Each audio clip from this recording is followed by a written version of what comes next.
All right, hey everybody, Jason here, Samco Tradbo. Today we're going to talk about single bevels, why they have to be, what they are, why they got to be a stick, why everything about them, because they are different. Here we have our classic Magnus 1 broadhead right here that we know, love, and trust. This thing is absolutely amazing, and but there are some differences on here. You notice that this bevel is on both sides. Okay, bevel's on both sides of it, and it can be very, very thin. Okay, let me see if I can back that out just a touch, get better focus on there. There we go. But the bevel can be thin on this because it is beveled on both sides. It comes to a point like this on both sides, where a single bevel is one-sided. And we'll cover that. But with this broadhead by design can be thin and slicey because it only has one purpose. That purpose is to go straight through. Okay, just a pile drive straight through the animal and not do anything else. It just makes one slice, one cut, straight through. So simple. And so that way it can be made out of a simpler steel, lighter, less expensive and thinner steel. And it can be, made razor sharp on both sides like that because of that function. And they've worked good for many, many years. These things have been absolutely flawless. Okay, but single bevels cannot follow the same principles as this head does, or they lose their functionality. What do we mean by that? Well, if we take a look here, let's take a look at the razor. Okay, razor here. This is a razor 250 grain right here, but you can see that real nice shiny bevel we have here. This big thick edge bevel here, and then flat, no bevel on this side. And then here we got another bevel on this side. Okay, and what that's going to do for this head is going to make it where, because you have a twisting force on this side being applied on this, you can see, if we look down that, you can see that edge bevel. Okay, you can see that ramp right here, that ramp there when we spin it. There's a ramp there on that side too that you can see right there. That ramp effect causes this head to twist. So as this goes through, it doesn't just punch through an animal and go straight. When it hits, the force is applied on this bevel here and on this bevel on the backside, cause this to come in and then twist and rotate as it goes through. Now it's not spinning all the way through, but it is going to rotate as it does. It's going to hit and then spin as it goes. And what that does is, because of the force that are applied, the downward pressures applied on this bevel here, and the upward pressures applied on this bevel here, cause it to actually rotate. Now, in animals, that creates a nice S-cut in there, making the hole actually bigger than what it is. And then on top of that, it also, when it hits bone, rather than try to just force its way straight through bone, it's going to hit the bone, and then it's going to try to twist, and it's going to hit and snap, okay, and try to twist and break the bone apart as it goes through there, a wedge effect as it goes in. And that's what we're looking for out of single bevels. But in order to do that, we got to have a couple things working in our favor.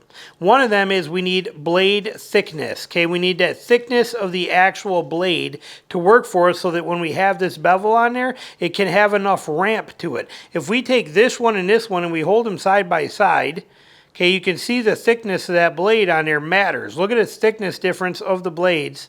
And without that, we don't have that single bevel capability. I'm hoping that's focusing. Okay, we need that thicker blade design to be able to accomplish that. So that's why it's so important it is that way. Now also, with a single bevel head, we have all of this edge being taken down to a bevel, which creates this ultra fine edge over here for a longer time. Here, it's already thin, but it's thin and it's brought to a point right there where, and it doesn't have to do any work. No twisting force, no torque. So all it has to do is go straight through. Straight through, simple and easy.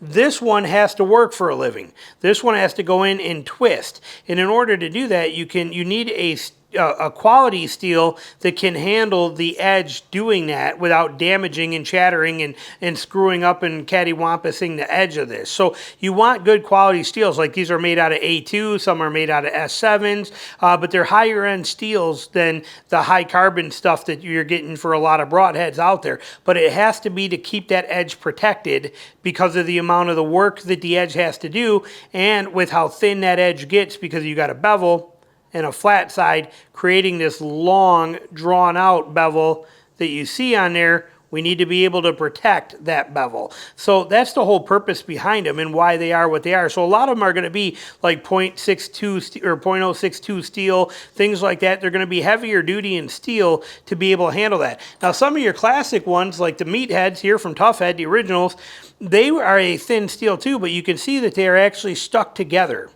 Okay, they put two pieces of steel together to form that, and then that two pieces of steel create the bevel. You can see the edge run right through that, where it bevels off of one to the other, and it creates that same thicker steel effect of this. Even though it's really one that's being sharpened, the bevel makes it thicker, and it gives this surface area to help twist that head in there. And you have right and left bevels, okay? See how this one is going, it makes a point, pointing to whatever it is here. That is a right bevel. That means that it is going to turn to the right and go this way to the right. Here is a left bevel. You can tell left bevel because the left, the bevel side, the shiny part, makes a letter L. Okay, it goes and makes a letter L. That means that it is going to, when it hits here, is going to turn to the left because of this opposing forces, will turn to the left as it goes in. You want to match that to your feathers, okay? Here's a right, here's a left. You can see the difference. This being a left, this being a right bevel. This one will spin this way, this one will spin this way. So there's the differences there. And then now you also have to take into consideration the angle of the bevel. Another little razor 150 here, 175, I don't remember which one this is. But because of this fact that this is a narrower head, it will have a slower rate of twist, okay? So because it's not out as far, when this starts to twist, it's going to twist slower. It'll twist slower as it goes through. Where something like this, let's use a right bevel again, something like this one where it's wider, this puts a tremendous amount of force downward on here and upward on this side, making this one twist rate more. So really, now they're not going to twist all the way through, keeping going through, but if this one turns that much as it goes in, this one might turn that much as it goes in. So you're getting more twist on a wider head than you are a narrower head. That does also rob some energy as it has to fight for that twist. Remember, it works more, but wider heads are going to have a higher twist rate than a narrower head is going to have. And a longer broadhead too will have more twist rate as well to it too, because it has a much bigger surface bevel that has to do the work, okay? So that's some things to take into consideration, but that's the reason that a lot of these cost way more money than what this one did. Okay, this one is a lot less material, a lot of, not, I don't want to use the word lower grade because these are amazing, but they are a cheaper to purchase steel and cheaper to make head for these than what this is or what this is. Here, these back in the day, we could get 6 of them for 25 bucks. Okay, back in the day, I remember.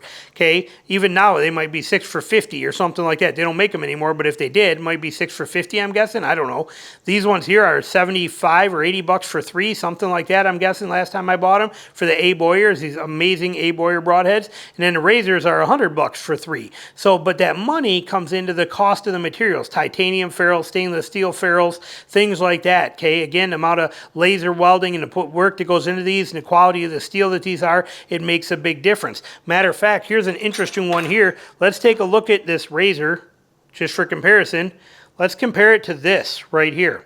Okay, this is a Bishop Archery 600 grain single bevel. This broadhead alone I think is like $300 for one of these broadheads. Okay, it's pretty amazing. But you can see how that bevel really matters. You can see how thick this steel is and how much that applies that force of that bevel on there.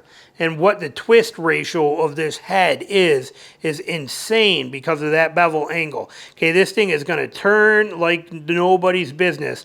And you have these actual like spreader bars right through here that work like a wedge on a like on a chopping maul, okay, or on a splitting maul. These are splitting maul type wedges that are right here. So as this turns, these help break that apart, allowing that head to get through. This head is designed for very big, dangerous game. Think Cape Buffalo, that kind of stuff, elephant, things of that nature, and that's the people that buy these. And this is a very, very serious head. But you can see all of the things that we were talking about with all of these heads down here really coming into play in this one. Thick, thick steel. Look at how thick that is. Look at the angle of that bevel and how that's going to apply that force and really spin that. Okay, look at the angle of attack. You can see all the benefits on there. The spreader bar right here, splitter bar on each side of this thing. So that's what single bevels are about, and that's why they cost more money. It is the cost of materials that are in them. It is the cost of the thickness of the steels that are in them. It is the beveling aspect of this. There's a lot that goes into this versus a simple slap together and braze it together a couple of pieces of very, very thin steel and then just put an edge on them. These are amazing. Killed many, many animals with these. Okay, they work fantastic, so don't think they don't.